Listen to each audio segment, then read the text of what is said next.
Γεια σας.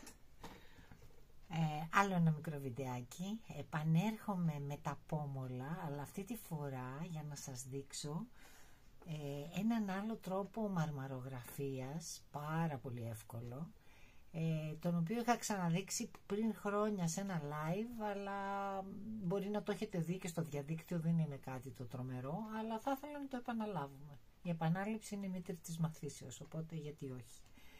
Λοιπόν, με τα πομολάκια που φτιάξαμε προχτές, θέλω να σας δείξω μία εναλλακτική, έτσι δεν είναι μαρμαρογραφία, μία εναλλακτική μαρμαρογραφία, γυρίζω τώρα το τηλέφωνο, που μπορούμε να κάνουμε με παλιά ή λιγμένα μανό για τα νύχια. Λοιπόν, έχουμε ένα δοχείο με νεράκι, έχουμε το μανό, ρίχνουμε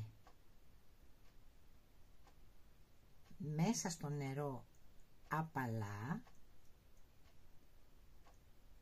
Τώρα αυτό επειδή έχει μεταλλικές αποχρώσεις, λίγο διασπάται, θα ρίξω όμως μέσα και λίγο μπλε να δούμε τι θα γίνει.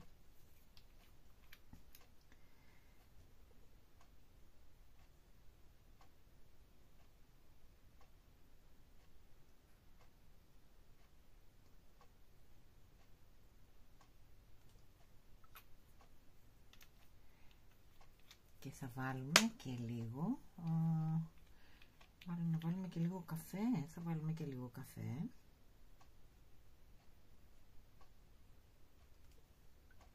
Λοιπόν, βλέπετε ότι το μανό ενώ πέφτει, βυθίζεται, μετά αρχίζει και ανεβαίνει πάλι στην επιφάνεια.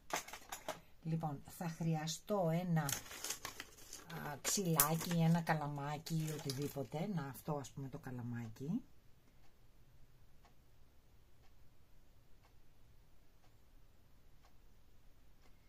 Δεν ξέρω αν το βλέπετε καθαρά. Θέλει απαλές κινήσεις, ειδικά επειδή έχει το ασετόν μέσα. Έτσι, το βλέπετε, φαίνεται. Οκ.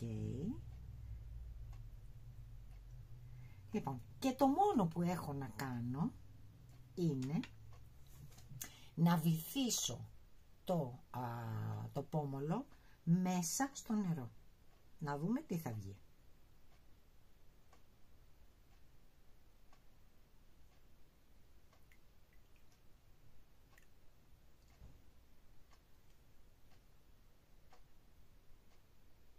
Το βλέπετε? Να το φέρω και λίγο πιο κοντά.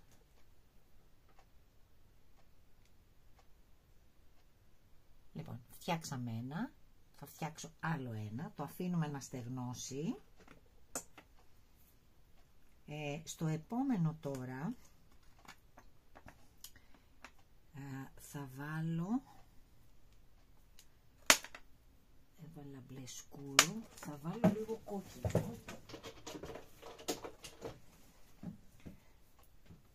Θα ανακοινείται πάρα πολύ καλά όμως τα μπουκαλάκια, έτσι, πάρα πολύ καλά. Έτσι όπως είναι το ίδιο υπάρχουν, ό,τι έχει μείνει από υλικό, μπορείτε να προσθέσετε ένα χρώμα της επιλογής σας ή μπορεί να επαναλάβετε με την ίδια χρωματική γκάμα που είχατε αρχικά, έτσι. Λοιπόν, έχω προσθέσει αυτό, μπορώ να βάλω και λίγο χρυσό ακόμα.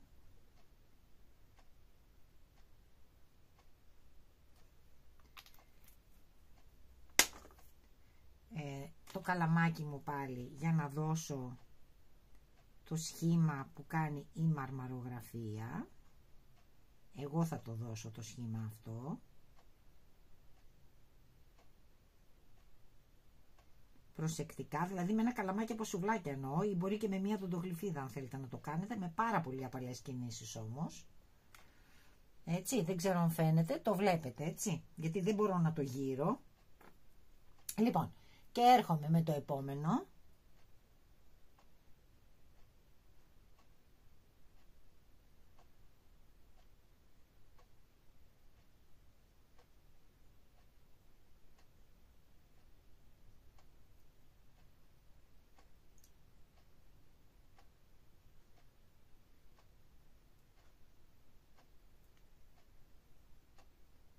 Ορίστε.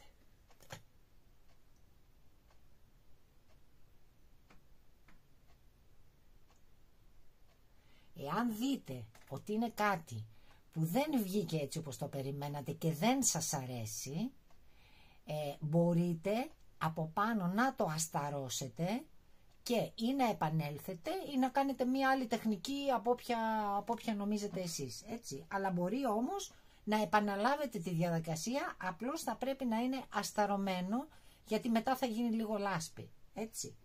Αυτά είναι. Να το, δέστε και το ένα και το άλλο.